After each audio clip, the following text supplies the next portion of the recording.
Break Fix Podcast is all about capturing the living history of people from all over the autosphere, from wrench turners and racers to artists, authors, designers, and everything in between. Our goal is to inspire a new generation of petrol heads that wonder, how did they get that job or become that person? The road to success is paved by all of us because everyone has a story. With over 25 years of experience in motorsports, our guest has worked on projects like being promotions director for Sonoma Raceway, series director for Carroll Shelby, and a team owner and team manager in IndyCar, running full seasons for many years at the famed Indy 500. LeeAnne Patterson now owns a boutique promotions agency working with select clients that have stories to tell. But she's also produced her first children's book, The Trouble with Howard, based on the real-life story of Howard and Anita Milliken. And she's here to tell us all about her automotive and motorsports journey. Let's welcome LeeAnne to Break Fix. Hi, everyone. Thank you so much for having me on today. I appreciate it. And joining us tonight, returning to Break Fix, is my co-host Lauren Goodman, supervising producer of media and exhibitions from the Revs Institute. So welcome back, Lauren. Good to be back. Well, LeeAnne, like all good Break Fix stories, there's a super heroine origin story. So tell us the who, what, when, and where, and why of how you got mixed up in the world of motorsports. I did not grow up in racing. I actually grew up bicycling in the Southern Bicycle League. So racing was not in my purview, but rock and roll radio was. And so I got my start actually through rock and roll radio. I was working for 96 Rock in Atlanta. And most Atlantans will go, whoa, that was like a huge #1 rock and roll station in the country. And I was the continuity chick. It meant I was responsible for all the commercial air, which wrote copy, did a lot of voiceover, and got paid to say things like super shops because everyone deserves performance. It's really fun. Anyway, from there, I fell in love with a promotions director, and the place that gave me a shot was at Sears Point Raceway, now known as Sonoma. And so I became the promotions director, and it just happened to be Motorsports that gave me the shot. And my very first job was to introduce NASCAR Winston Cup to the San Francisco Bay Area. It was their very first job out there. And I remember going and having to tell the DJs that milk was a 2-syllable word from the South and that moonshine was no longer an appropriate question. But there was a guy named Bob Weeks who worked for Bill France Sr., had been working for him since the 50s. Because one of the things I had to do was actually give garage tours in a garage I had never been in. 2 days prior, I had helped the PR staff with a media day. You know how it always is. And embroidery was a new thing back then. And there's a guy wandering around. I'm like, can I help you? And he goes, oh, I'm Michael Waltrip. I'm like, great. I'm LeeAnne. Do you need anything? He's like, no. I'm one of the drivers. I'm like, oh, okay, great. Do you need anything? I mean, I was just there to do a job, right? And then Bob Weeks took me on a garage tour and gave me some stories about Smokey Yunick and Richard Petty. And he goes, these stories, your accent, you're going to be fine. And so I did. I took all these people and how y'all doing? Welcome to Sears Point. They all elbowed each other and said, listen, honey, she said, y'all. We took them on a tour. And when we got to the haulers, who walked out? But ladies and gentlemen, this is driver Michael Waltrip, who looked at me like you were so full of it. And then he came over and gave me the hug of credibility. It was great. And that's how I started a career in racing. Did you live through the many name changes of Sears Point? Because I actually still call it that, even though it's Sonoma. And there was a brief period where it was Infineon Raceway. Infineon. I was just there for about 2.5 seasons. And it was always Sears Point at that time. When it went to Infineon, that was slightly after my time. Of course, now it's just Sonoma. So I still have stickers that say get to the point. So how do you get involved with Carroll Shelby? One of the first things I did when I was at Sears Point, not only did I launch a race I'd never seen before, but I helped liaison to a film crew, which was Tim Conway's Dorf Goes Auto Racing.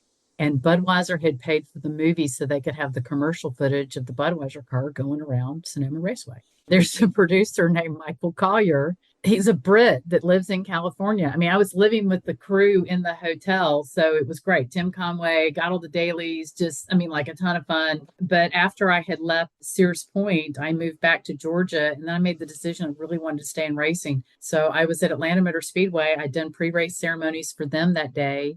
After the race started, was walking down the middle of the infield road. Nobody else is on the road except Michael Collier from California, who really shouldn't have been there. And the races started, and we're the only 2 people on earth in the middle of this infield road.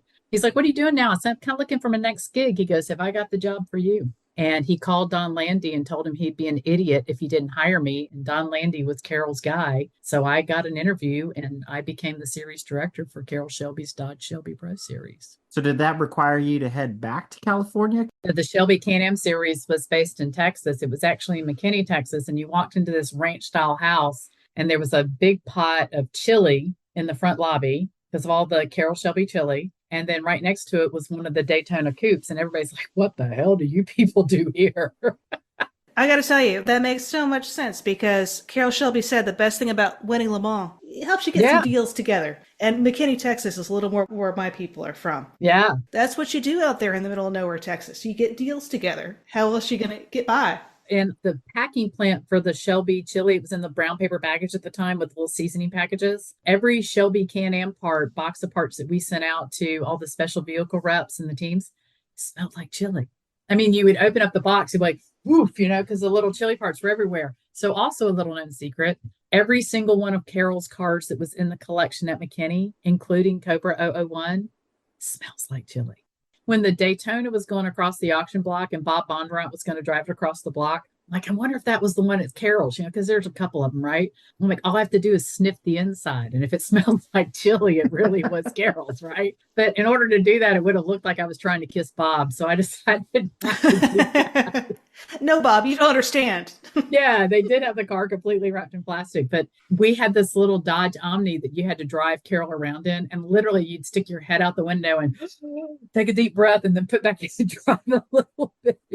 So Dodge Omni GLHS Turbo Shelby Edition. It's got to be, right? He's got to drive in his own stuff. Yeah, that was it is. And I was out in Carroll's office, big L shape in California at one point, and we were just chewing the fat one day about stuff. He had just kind of put the heart fund in place. And so we were talking about his heart and we were talking about Le Mans. And at the time, nobody really knew that he won Le Mans with a nitroglycerin pill underneath his tongue. And that story's kind of gotten out then, but nobody seemed to know that at the time. But we were talking about the GHL, and it goes like hell. Oh, okay, that's what it stands for. How'd you come up with the number? How far is it to that telephone pole? Okay, 50, let's go. Wasn't it the GLHS was goes like hell some more? Probably. He was just so matter of fact.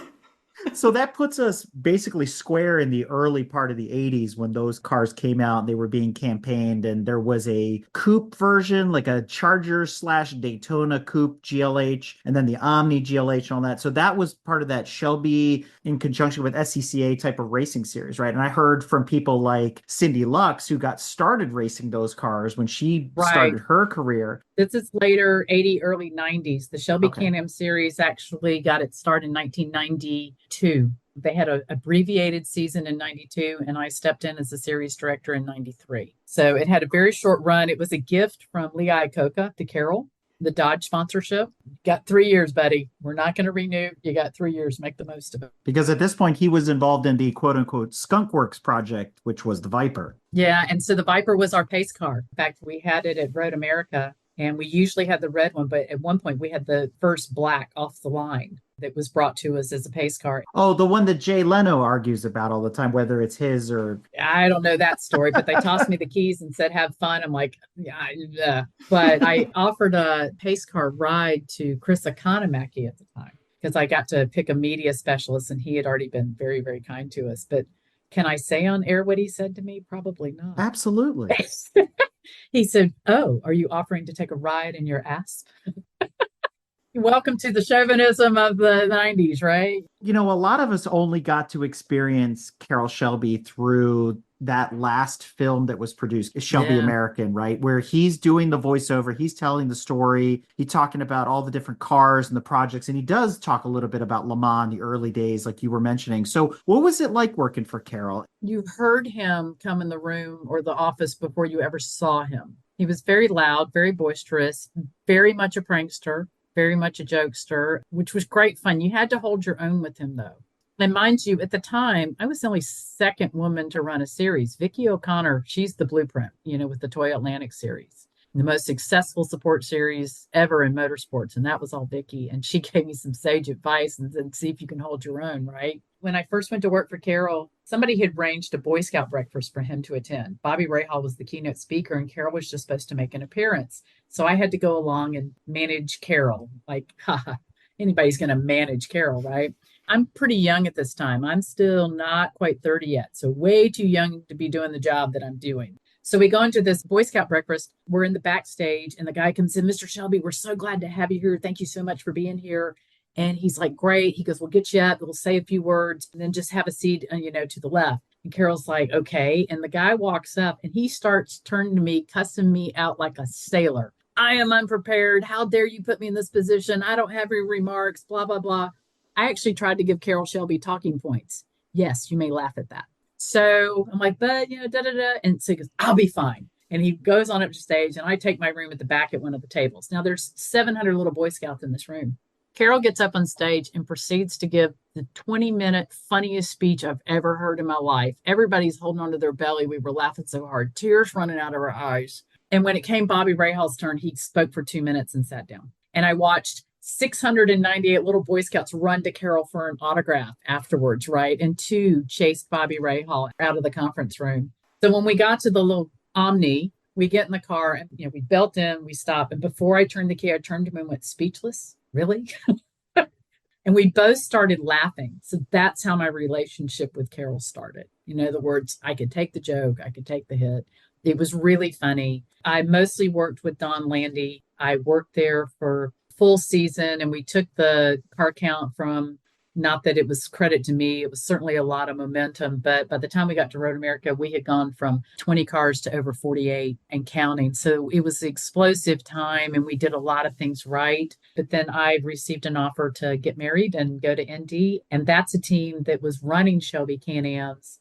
And then when the IndyCar IRL split happened, we were one of those little teams that could. And we took advantage of that opportunity and became a small team in the IndyCar that, frankly, one of those that supported the IRL and helped it get going. We will come back to that. But I think there's another question Lauren wants to ask before we transition off of your Carroll Shelby part of your story. I think it's super fascinating. I'm a car history nerd. Mm-hmm. And whenever I see these adaptations in film, right, about some of these characters, by the way, I don't beat up on Hollywood. I have an MFA in screenwriting.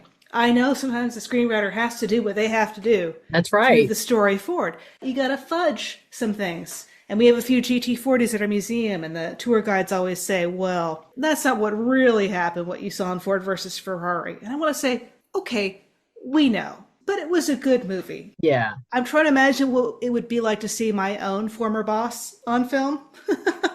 And to see Matt Damon playing my former boss on film. That must have been kind of weird. I was skeptical that Matt Damon wouldn't be able to pull it off because he's short. He's a little New Englander. No offense to Matt, but I think he actually did a great job. He got lost in the characters. You didn't see Matt, in my opinion. I think he did a pretty good job of getting the essence of Carroll, his pace, his walk, his intensity, and his sense of humor. Would he have thrown lug nuts out on the track?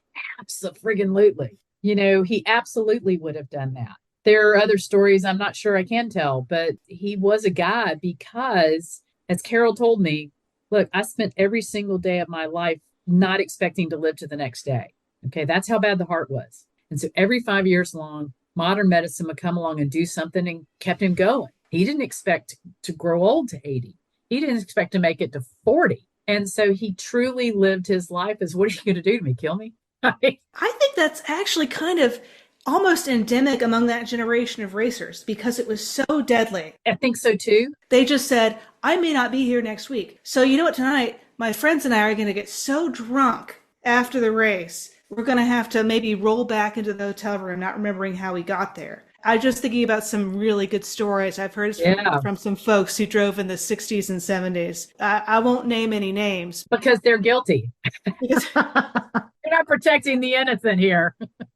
I went to the motel room and I tried to get out the next morning and my crew had nailed me into my hotel room, had just nailed the whole door shut. And I had to get out naked from my motel room window and run down to my car. Yeah. And that was just a normal weekend. Yeah. There was the guy who took the girl back and the roommate got tired of it. And it was at the motel, where it opened up to the outside parking lot. So he just opened up the curtains, turned on the light, shut the door and locked it. And they were both sprawled out naked on the bed, passed out, everybody's Googling it, But those were the racing of the really fun eras when there weren't any cell phones to get anybody in trouble. Not that they weren't athletes, but it's not quite like it is today where they're all on a special diet and have 20 trainers helping them.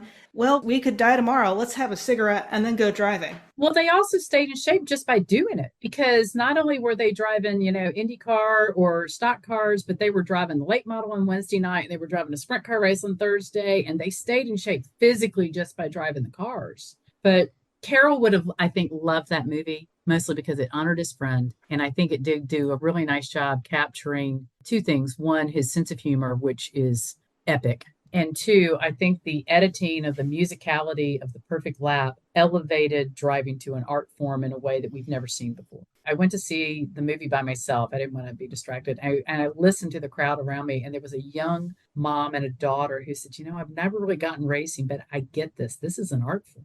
And I thought, yeah, I thought they nailed it. I was not a car person until the pandemic.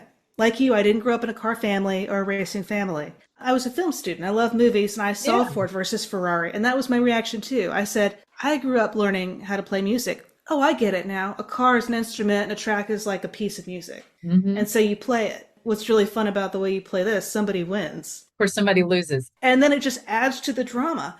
Now, of course, there would have been plenty of sexism going on at the time, but they conveniently leave it out of the movie because they realize women are going to watch it too, and they want women in the audience.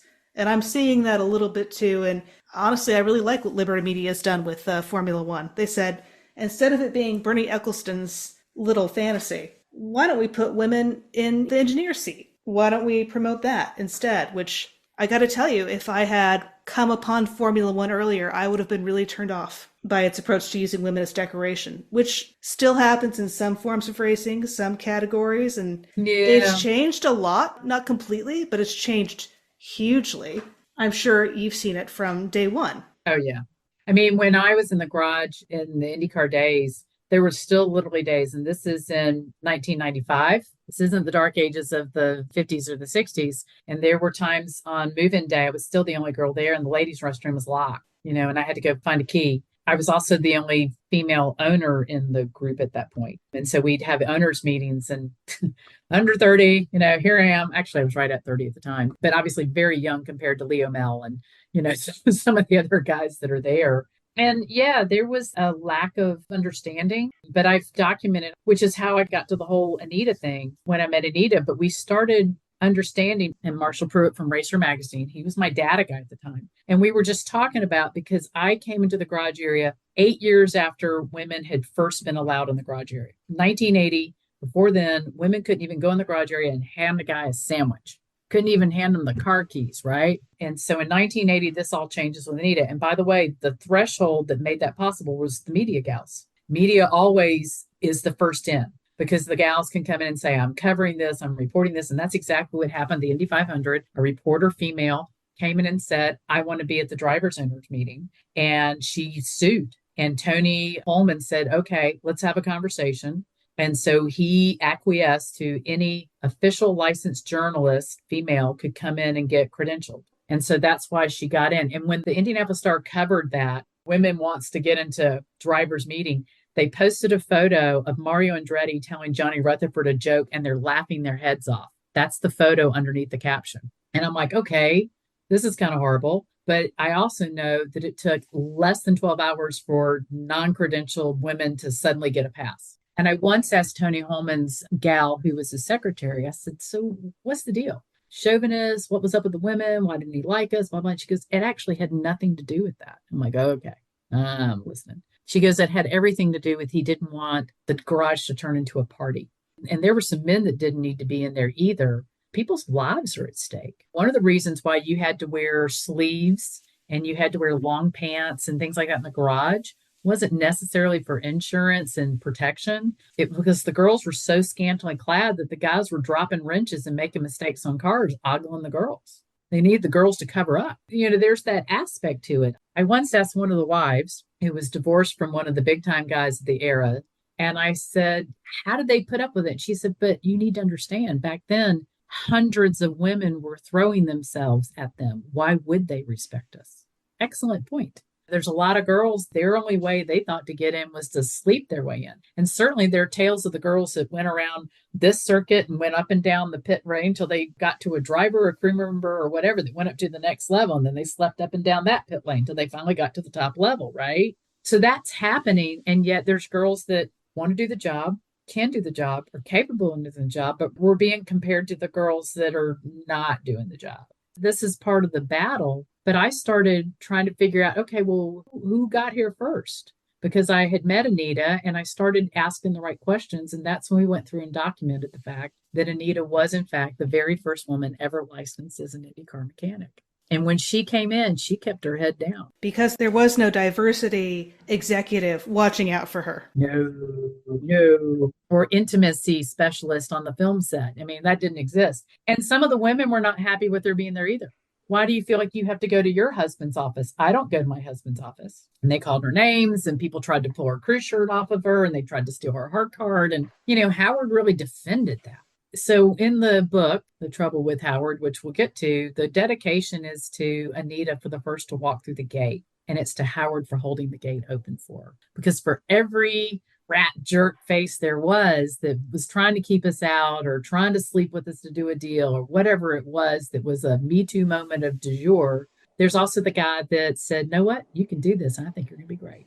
Let me help you. And open up the door. And you have to acknowledge that. And you can't say, only women should be doing this either. We need men to be men. But we just need everybody to be able to do what they are passionate about doing, regardless of gender. That's the goal. We've stepped back into your IndyCar era, and you've mentioned Anita. So if you're listening to this the first time and you didn't listen to the episode that Lauren and I were on that LeeAnne helped get organized with Anita Milliken and Caitlin Brown, I highly recommend that you go back and listen to Anita's story to kind of put the context and the reference back into what was just discussed, because it's extremely important to motorsports, especially women in motorsports in North America. That being said, as we bring the audience back into sequence here, we're talking about your IndyCar time. And so you said Anita predated you for about 8 years, but she worked in the IndyCar world for many, many years. She said she retired in the mid 2000s or so. Yeah. And so she had a good long run there. So did you encounter her as part of like the shock support that she was giving or working at Penske and that as a team owner? Yes. We knew Howard at the time too. He was very sick at the time, but by that time they had opened up their shock shop. Say that 3 times fast. In Danville, and she was handling shocks for us for the Can-Am cars. And she was caring for Howard at the time. And then I didn't get really close to her. She ran the shock business by herself for a year or two. So she was just down there working her tail off. And then Jeff Ryan, who had founded Penske Shocks and had been kind of a son to Howard and Anita, inventing the first 2-way shock, the first 3-way shock, and asked them to do the shock dyno, pulled her up to Penske. And so she went up there for a couple of years. But when she came back to Indy, that's when the women that were part of our racing sorority just really absolutely embraced her. And that's when I actually got to know her. But she was still doing shocks at the time. Fred, so as a team principal, you get to see a lot of different angles of how the motorsports world works, not just from the drivers out there competing, but from the business side, behind the lines and in the pit boxes and everything else like that. You're there in the late 80s, early 90s, as you said. You mentioned the media teams coming in and kind of breaking the barriers and opening the doors for women to be allowed in Indianapolis. And I remember the first time I interviewed Lynn St. James, she talked about being one of the female journalists in that middle 80s period. And her goal was always to get behind the wheel of an Indy car. And that happened in the early 90s. So that would have overlapped with your time as a team owner. Yeah, Lynn raced when I was there. What was that like? I mean, she was the first woman behind the wheel to win Rookie of the Year. I met Lynn actually at Sears Point. She was in the Trans Am series. And we ran a women's racing 101 day with the Bondurant School. 60 winners on the radio station got to come up and get behind the wheel with the Bondurant cars. And they got hot laps with Lynn, which was great for Lynn because she basically got to drive a Trans Am car around the track, a whole lot of track time in front of the race. But that's when I first met her. And then obviously she came in and she was running at Indy while I was there. She was running for Dick Simon. In fact, she and my driver got tangled up at one point. So I'll defer that part of the question. Lynn has done an incredible job dealing with women drivers, but there was a void in supporting the girls in the pits, the ponytails in the pits and in the fire suits. That wasn't happening. This is where we went and documented. Anita is P1 1980. Right on top of her was Eloisa Garza. Eloisa Garza built the chaparral car for Jim Hall, did all the carbon fiber work. That was Johnny Rutherford's car. In her first race ever, she got flown in a private jet to the Indianapolis Motor Speedway on Jim Hall's team. And believe it or not, Eloisa was the first woman paid. Anita just got a portion of Howard's check. So she didn't actually get a paycheck. Eloisa was the first woman actually hired and paid as an appropriate crew member. And then she ended up opening up her own shop, E.G. Composites, in the most inventive era of all of IndyCar. And she's doing all the composite work. So she's P2. We think P3 is Linda Connie. Linda Connie went to small engine block GM school, and then she went to the Russell Mechanic School, and AJ Foyt hired her on her crew. There's a whole lot more to that story, but she ended up going into Simpson Helmets and getting to know all the drivers and all the helmets, but she could disassemble a small engine block in a pair of chinos looking dapper, faster than any man I know. And then from there, you end up, I think, with Rosella, who was the engineer at Indy Lights. There's one or two other girls in there that I don't quite know their name. They were rubbing on body work over here. And there's a couple of others in there that's a little bit sketchy at that era. Right after Rosella, you get Kate Goodlock. And of course, Kate's now a championship winning engineer. But understand that by the time Anita starts in 1980 and you get Kate, that's almost 15 years. So you're talking about 5, maybe 7 women that are working on cars, turning wrenches on cars in a 15-year period. I'm management, so I'm not making any executive decisions about performance. I'm doing all the team stuff and marketing and hospitality and PR and paying the bills and transportation and all that kind of stuff. I once figured out that Mike Andretti had 6 people doing the same job I was doing. I'm like, oh, I should get some help. But I was tired. And there were a lot of PR chicks, polite term, respectful term, because that's a hard job too. There were certainly ones that made their way up into the upper echelons of the media. May was there when no other girls were there. There was some girls working hospitality in Penske that were doing just fantastic work. But that engineering squad was a really, really, really small number. And it didn't explode really until the last 5 years. I was at the season opener for IndyCar at St. Pete. And, I got a pit lane pass. If you're coming from European Grand Prix racing, you go to IndyCar race. And it's like, wait, it only cost me how much? And I could just walk around? I spent that on beer at the Miami Grand Prix. This is amazing. So my sister and I are just like walking around. We almost get run over by Mario Andretti on a scooter. That was worth the whole price of admission. Everywhere I looked, on the pit wall, in the engineers' chairs, I saw women. And I was like, well, that's how it should be. It shouldn't be a little example. Like, it should just be like, well, why wouldn't a woman want to do this? And that wasn't historically, I know, the way it was. Yeah, but now it's gotten cool. Now it's gotten popular and the women are doing the job. And I will say from the girls back in our era, we were women that didn't really want to be singled out as quote women. Now it's cool to talk about it, right? But back then I just wanted to be able to do the job because I love the work. Racing was my sport too. Okay. And so that's what everybody forgets. It's like, why do you want to be there? And because I love this job, I'm good at it and I can balance it and it's competitive. I mean, out of all the jobs I had, promotions director, series director, team, I'm actually one of the few people that's worked in all 3 of those components, which is what racing has. You got to have a track, you got to have a sanctioning body, you got to have a team. Some people have gotten 2. I've had all 3. By far, the hardest was the team, but it was also the best because you got to compete. And I know that I made decisions and I put drivers in seats that helped their career, put us in a winning position, got us a pole at Richmond. We outperformed Penske that day and we were a little team. Woohoo! It's very cool to do that. It's a thing where we just wanted the chance to do the job. We weren't there to prove that women could do it. We weren't there to flirt. We were there to get a job done. Once you get that credibility and you're not dubbed a pit popsy, that's what they're called in California, then it's okay. You get a lot of big brothers and uncles that are going to defend you and take care of you and help. Having experienced motorsport in all of these different areas, these 3 main legs of motorsport, you're dealing with sponsors at every single level. Even though I like historical racing, I'm very interested in women's participation in the history because once you look into the history, you realize, oh, wait, women have been here since day one. Oh, 1895. They invented the car. They built the second car. They went racing and a woman showed up and said, oh, I could do that. Yeah. That's not that hard. What I find really interesting is I think for a while, it seems to me, like if you're talking about the 60s and 70s, you are talking about women having to prove they could even do it. Men saying their brains and their wombs make them too unstable to drive a car. No, I know. Yeah, they say, okay, wait, hold on. Their hysteria has calmed down. I feel like now they can drive a car effectively. But now I think the big discussion, and I'm talking about WIMNA, I'm talking about our friends at Shift Up Now, I'm talking about our friends at More Than Equal. The sponsorship dollars have to be there. Now you're in my wheelhouse. Sponsorship is my bread and butter. And here's the big thing that people miss. If you go in and sponsor a female driver, let's say like when Sarah Fisher was knocking this out of the park, why can't we get Sarah more money and why can't we put her in a female program? And like Secret came in and did Danica Patrick. In order to back a female driver, you're not just talking about the money that you're going to put on the car. Let's just talk round figures. I don't care if you're talking IndyCar or NASCAR about the time, 6 to 8 million. Okay. In order to activate that sponsorship, you're going to put another 10 million, 20 million in it. So this is a $25 million decision to now make your sponsorship a female-based centric program. Taglines, marketing, colors, comprehension, product, etc. It's all going to be female oriented. What happens if Sarah gets hurt? There's no female at that time to back her up. There was no other female that could step into the seat. And now you've got a $30 million campaign and no female driver that can actually do what Sarah did.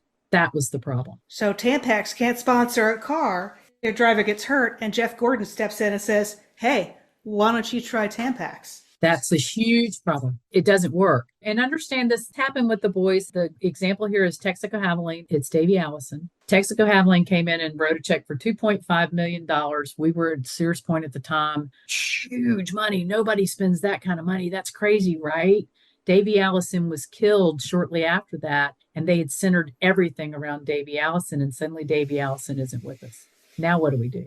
So Texaco Havoline changed their marketing message to Team Yates. And suddenly it was about the team. And while there was a little focus on the driver, suddenly it was about the team. It wasn't just about the driver. They had to pull. So here's the other soapbox. NASCAR's audience has usually been 50% female, has been for years, but the machismo of the sport never wanted to acknowledge that. And if you don't have cute drivers in the seats, you lose market share and you lose viewers. And you can see that in some of the classes as they've come along. The cuter classes of rookies puts the ratings up. But NASCAR themselves, up until, maybe this year, treated females as eye candy. Do you remember when we had the very first beer commercial where a woman came home, kicked her heels off, and grabbed a beer out of the fridge? It was only like 3 years ago. Up until that point, women had only been eye candy in a beer commercial. Short shorts, make a guy look good, all that kind of stuff. They had never actually done a beer commercial where a girl comes in, you can see the Band-Aid on her heel, she pops off her bra underneath her shirt, goes and grabs a beer out of the fridge. She's suddenly the target of their beer commercial. That's the first time we had that. Okay, that changes everything because at this point, MLB, National Football League and stuff have groups of women in their ads in football jerseys going to the game as a group of women. NASCAR doesn't even acknowledge that. So if NASCAR isn't talking to 50% of its fan base, if IndyCar is not talking to 35% of its fan base, why would a sponsor come in and try to talk to that audience? Because the sanctioning bodies aren't, which is so stupid because guess what? How many sponsors with women who decide the consumer spending dollar? By the way, we decide who drinks what beer at home. Women choose that, not the men. We decide everything at the home. Why would you not gear your campaign toward the women and 50% of that audience?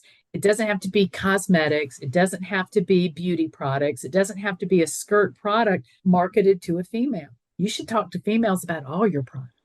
When I was at WIMNA last year, you hear from racers, you hear from owners, you hear from sponsors, but I love especially hearing from people who study the marketing. This is probably my background in TV commercials. I'm like, show me the money. Where's the money? The research they've been doing at places like More Than Equal to be like, hey, guess what? People who are fans of female athletes and women's sports spend more money, are more likely to change their buying habits based on an endorsement from the sports they follow. And women athletes are incredibly undervalued. You're getting more from the sponsorship. Way more bang for your buck. This is the best deal on the planet. How are people missing out? But you're right. It's exactly the people in the big leather chairs saying, well, it doesn't appeal to me, so it wouldn't appeal to other people. And that's true in Hollywood too. I'm not just pointing fingers at sport. Yeah, absolutely. So now you have Elf that's come out for Catherine. And they actually did a marketing deal that was geared toward women at the racetrack. The booth actually looked like something women want to go in, but it made a couple assumptions. It assumed that all women wanted to look pretty and have their nails done and have their makeup done.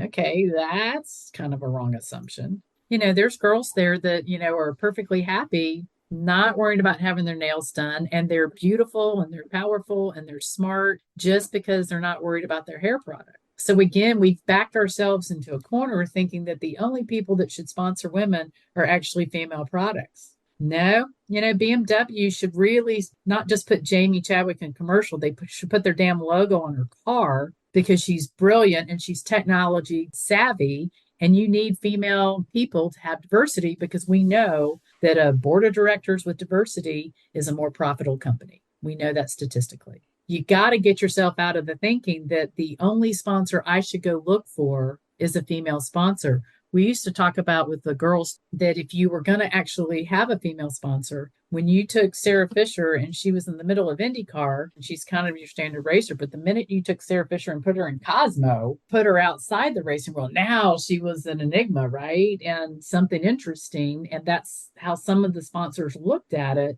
But again, if their only thing was, hey, we should only have her talk to women. I once asked the Gatorade lady, I said, so are you going to put Propel on Sarah's car because that was a more women-centric product? She goes, oh, no, she's an athlete. She actually needs the Gatorade. I was like, oh, my gosh, I love you.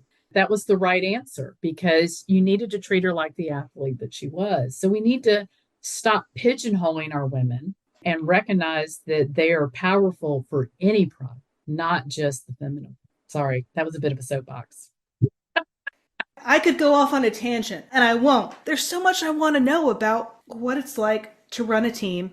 What do you wish you had known before you ran a team that you would tell yourself going into it? I mean, we were a small team. We were 9 guys, and we bloomed up to 16 on a weekend. When we ran Sam Schmidt and helped Sam Schmidt become Sam Schmidt Motorsports, which is now Arrow McLaren, we had one car. We had an engine and a half, and the backup car on the truck was a car that we put together. Delara allowed us to carry it for all the teams, but nobody could use it till they wrote a check. That was the backup for all the small teams that couldn't afford a backup. There really wasn't the opportunity for me to go get help. You're running 18-hour days and you're working 7 days a week. You take Christmas and Easter off because nobody will talk to you.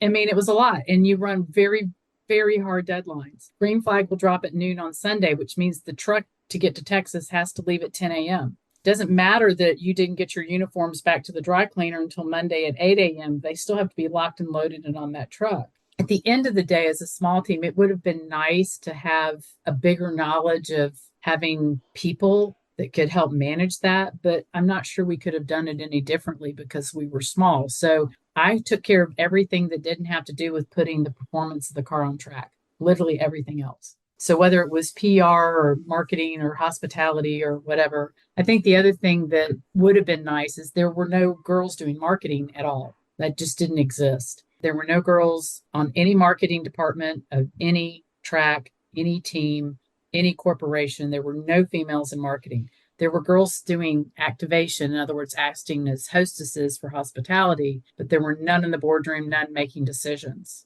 And so I could literally go in the boardroom, and if I had an intern that was male, they would ask the intern the questions and not me, even though my title was director. It was very difficult because I would go in and pitch an idea, and they would literally stop about 5 minutes in and go, oh, you know what you're talking about. I'm like, would you like for me to start again?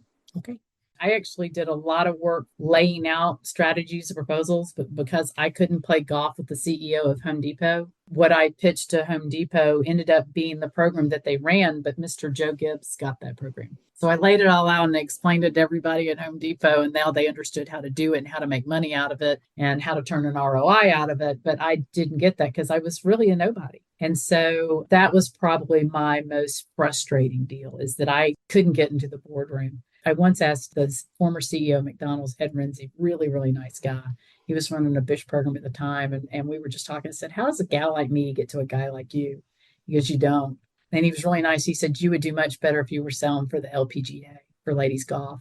But I was to the best of my knowledge at the time, the only woman trying to actually sell and market sponsorship for racing at the time. And that I don't think has changed a whole lot. But we now have women that are in the heads of boardrooms and are marketing managers and communication, which has helped because there's now a female on the other side, which there was none. And if I had known going in that I had that big of a barrier to go through, I probably would have done something differently to change my position so that I could have had more success. I didn't know that. I didn't fully get that. I think it's an astounding thing to think about. I think anybody who's coming from any kind of minority in a business will experience this, is that as much as we tell ourselves, oh, we live in a meritocracy and cream rises to the top, that's actually the biggest lie in Hollywood. I can't tell you the number of times I have been to some god-awful, some panel. And some producers get up there and say, well, if you're having trouble as a writer, you should submit to some screenplay competitions because then you will win them and then we will find them because, of course,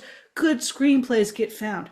First of all, I know as many great screenplays that will never get made as you know great drivers who will never get to a top series. Who will never have a shot, yeah. And I remember at one of these panels, I got up and said, how many screenplays have you purchased based on a screenplay competition? And they go, oh, well.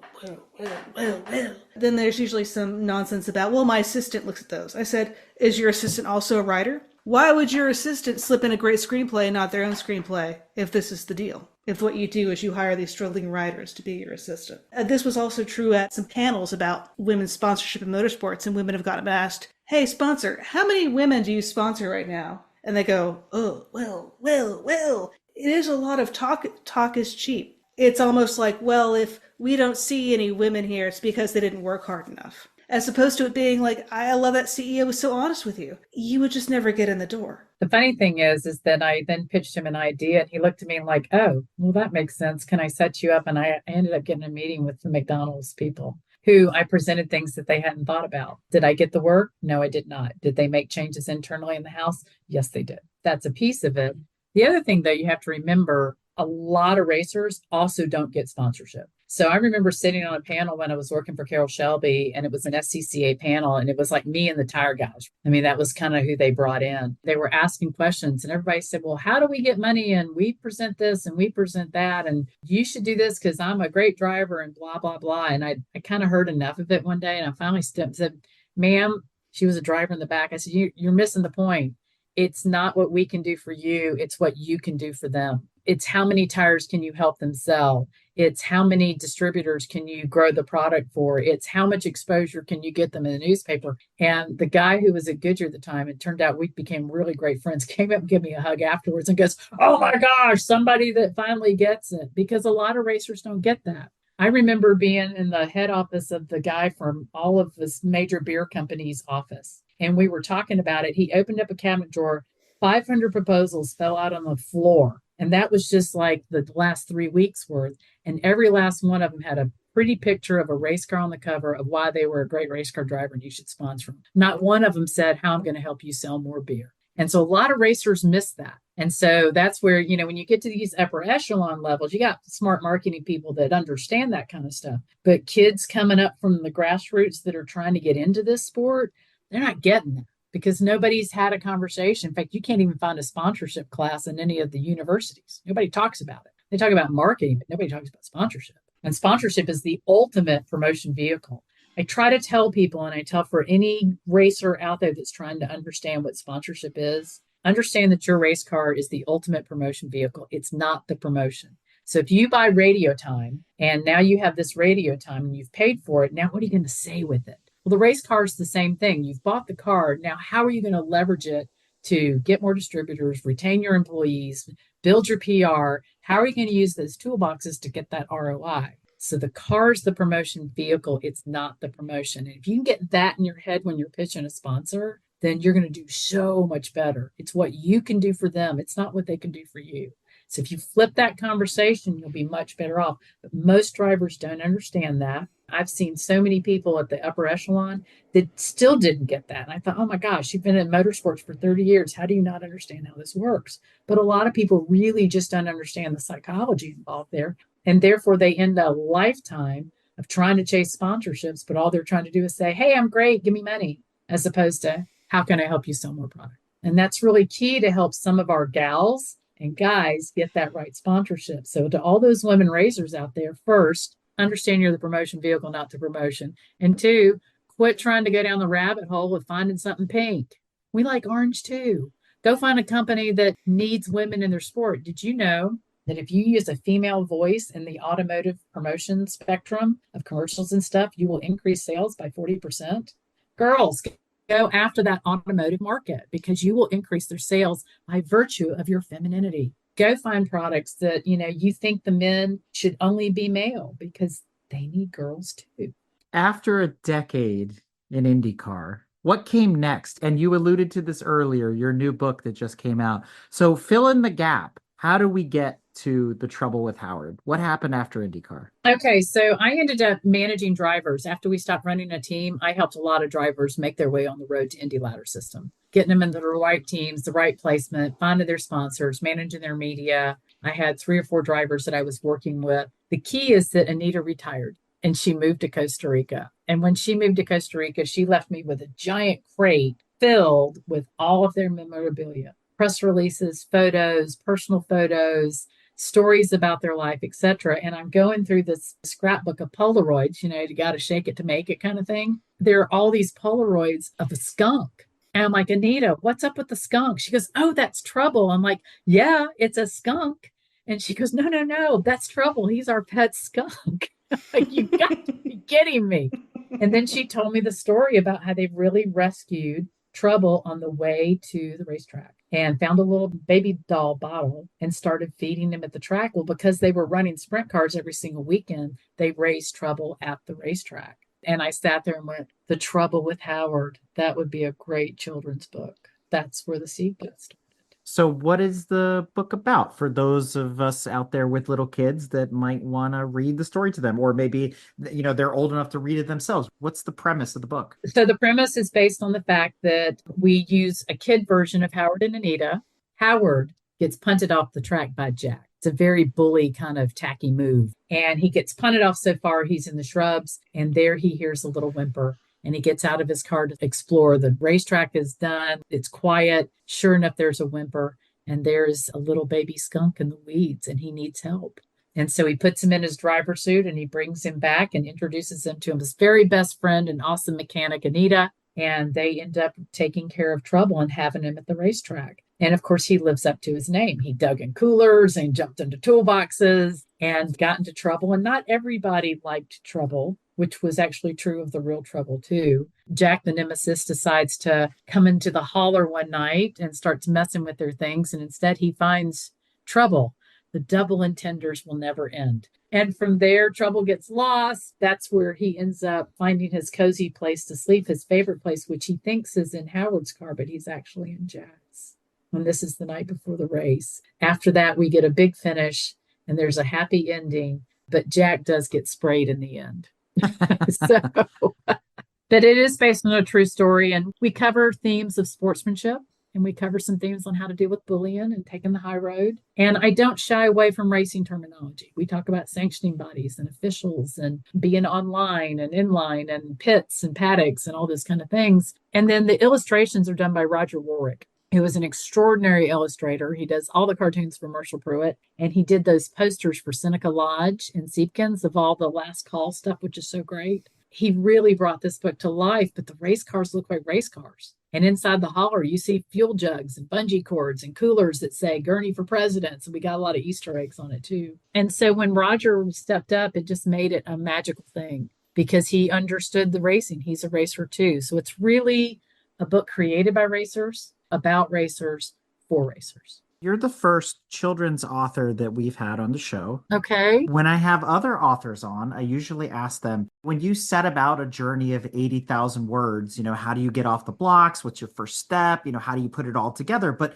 a children's book is very different. Had you written any books before this? Was this the first book you'd ever written? And what kind of challenges did you find trying to distill down the motorsports world in a way that kids could ingest? Well, first off, I've been telling stories to vintage children for a long time in the paddock area. I mean, I've probably given more garage tours than anybody I know. I've probably talked to more fans than most drivers. I understand how they think and the things that they like. But for me, it was taking reality and creating something fun out of it. I am a visual person, so I too have written some treatments and movies and videos and things like that. And so when you visualize the story almost as an animation first, then it was much easier for me to then to go into a children's book. So I actually wrote it as an animated story, and then I actually pared the language down to a children's book from there. But we made some calls and we broke all the publisher's rules. If you want to publish a book today, you're supposed to only have 2.5 sentences per page.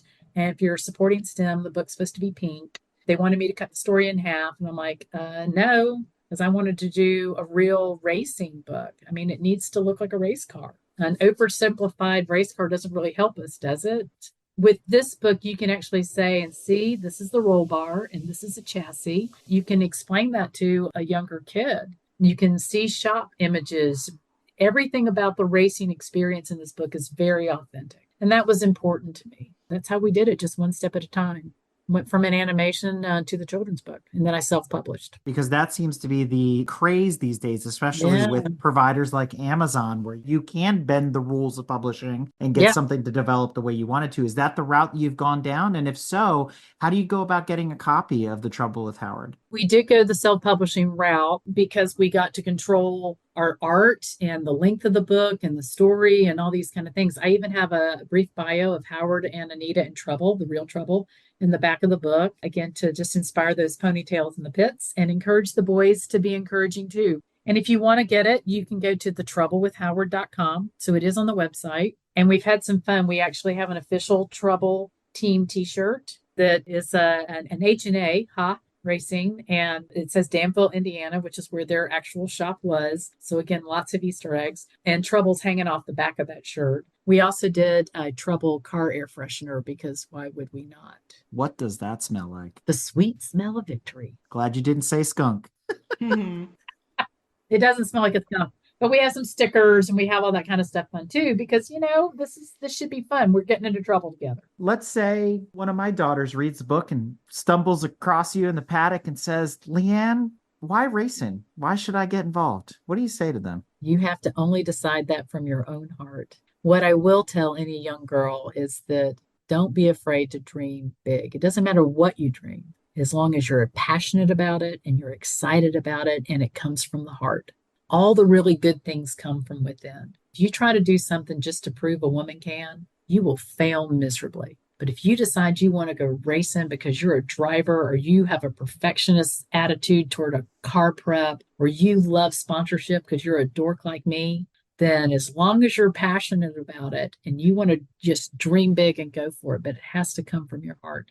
Doesn't matter what it is, but it has to come from the heart. So with Ground Effects Marketing, what's next? If this is successful, if it catches on, I do have a way to expand the series so that I can bring in other different jobs and different types of racing that Trouble can get into. And we can introduce other different types of jobs because, gosh, we need people in all different kinds of jobs. We just don't need drivers. We need mechanics. We need engineers. We need PR people. We need marketing people. We need people that just love the sport. Showcasing all the different jobs. Like, I'd love to bring in a little Eloisa character. I'd love to have different characters too that are all centered off somebody very likely that, really did something kind of cool that maybe somebody hasn't heard about and bring in the different types of jobs. So we'll see if it takes off. So far, all the feedback has been great. And a lot of kids have already sent me videos of themselves reading it. And it was a great story. There was one mom who bought the book for her daughter who was sitting right there. And she showed her the book and she studied the cover.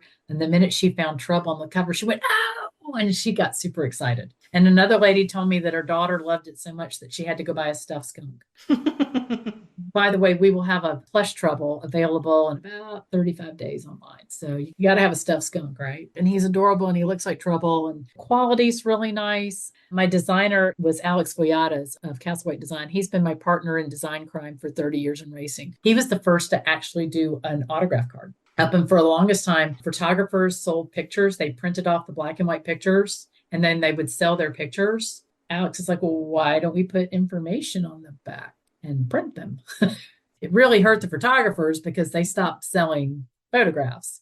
But that's where the autograph card evolved from. So he did the design work on the book and really brought things to life. Just really made Rogers, again, leap off the page. And it's been a wonderful, wonderful project to work on. Talking about the future and what's next for LeeAnne and things like that. You know, we talk a lot about diversifying the paddock, and we mentioned some of that throughout this episode. But LeeAnne, if you were queen for a day and you could change one thing about motorsport right now, what would that be? You know, I think the biggest in my world, the thing that I found that I could change and make the most impact and difference with is helping the parents understand what it takes to get your kid there. If we can help the parents understand that you're going to put your kid in a quarter midget at age 5 and what it's going to take to get him all the way there. And to be honest with you, explain the darn business model. I can't tell you how many parents call up and say, hey, can you just kind of give me some pointers? I'm like, great, hit play on the recorder. And an hour later, I explain how sponsorship works. I'm like, oh, can you just do it for me? Probably the most difficult job in the garage area outside of battling 33 guys into turn 1 at the Indy 500 in finding the money, because so many people actually don't understand how the ROI works, how you actually fund it. And now you have managers that change every year and a half. And the average lead time of sponsorship is 9 to 18 months. So you have to be racing to find sponsorship, and you have to be looking for your sponsorship in the spring for the following year. You got to have so much lead time. And you got to make sense when you do it. And you have to take care of your sponsor. It's a service. It's a job. First and foremost, parents of younger drivers need to understand that. And younger drivers need to understand that. And until you understand that, I don't care how fast you are, you're not going racing. Not in today's world. You're just not. And so Queen for the Day says you got to help these people get educated. And you got to help even the sponsors. Companies today who do sponsorship, a lot of them just chunk it off and say, okay, go get that social media. I remember when social media started and we had girls doing social media and they didn't even know where the media center was. And at that time, the Atlanta Journal-Constitution still had 1 million people. So there were still more people in the media center to reach than just your driver who's got 10,000 followers. So now you got some drivers that are at 400,000, 500,000, like the Chase Elliott's of the world. And because Junior's got 1 million and the Atlanta Journal-Constitution only has 300,000 readers. So technically Chase Elliott is more powerful than Atlanta Journal-Constitution. And so you got to keep up with those numbers, and you got to keep up with that and how you make that happen. But I think that's probably the biggest fault we have in the whole system right now is most people generally don't understand how sponsorship works. Well, with that, LeeAnne, I always like to invite our guests to share any shout outs, promotions, or anything else we haven't covered thus far. In the back of my book, I have a dedication, and in it, I thank Roger Warwick for his fabulous and inspired illustrations, my designer, Alex Voyadis, who owns Castle White Design. He's my longtime business partner, and his intelligent work is always amazing. I also want to send a personal note of thanks and gratitude, not only to Anita Milliken, but to Eloisa Garza, Linda Connie, Marty Humphrey, Alexis Liras, Linda Mansfield, and Vicki O'Connor, because these are the shoulders that I stand on. These women, a handful of others, truly opened up the garage gates for all the women that are enjoying in career racing today. And while it's always hard being the first, it doesn't mean it isn't great. LeeAnne Patterson's expertise includes designing and building turnkey programs, developing visionary business networking strategies, designing results-oriented marketing programs, and coordinating activation with measurable results, including good cause marketing elements.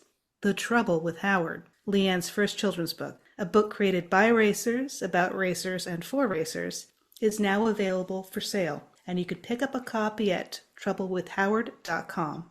To learn more about LeeAnne, be sure to follow her on Instagram and Facebook at leeannepatterson.author, or you can follow her on LinkedIn, or reach out via email, leeanne@thegroundeffects.com. LeeAnne, I can't thank you enough for coming on Break Fix and sharing your road to success story with all of us. And I have to say, you are a prime example of the type of individual in motorsports that when you see you walking down the paddock, stop, say hello, and ask, what do you do here? Because there's so many folks that make this autosphere turn, and you're one of them. And not only that, an agent of change, that I think we get lost in the moment and we need to learn these stories. And your story is super important and an inspiration to other women out there that might be going, how do I do what she does? So thank you for what you're doing and continue to do for motorsports. Oh, thank you. We really delved in deep on a lot of fun subjects. You put me on my soapbox a couple of times. So that was great fun to do because you don't really get to do that quite a bit. Again, it's a passion. It's my sport too. And I've loved it. And it's been very, very, very good to me. So I'm happy to help any woman or anybody that wants to actually get involved in the sport because it's a good ride and it's good people. In fact, it's people in racing are really good people.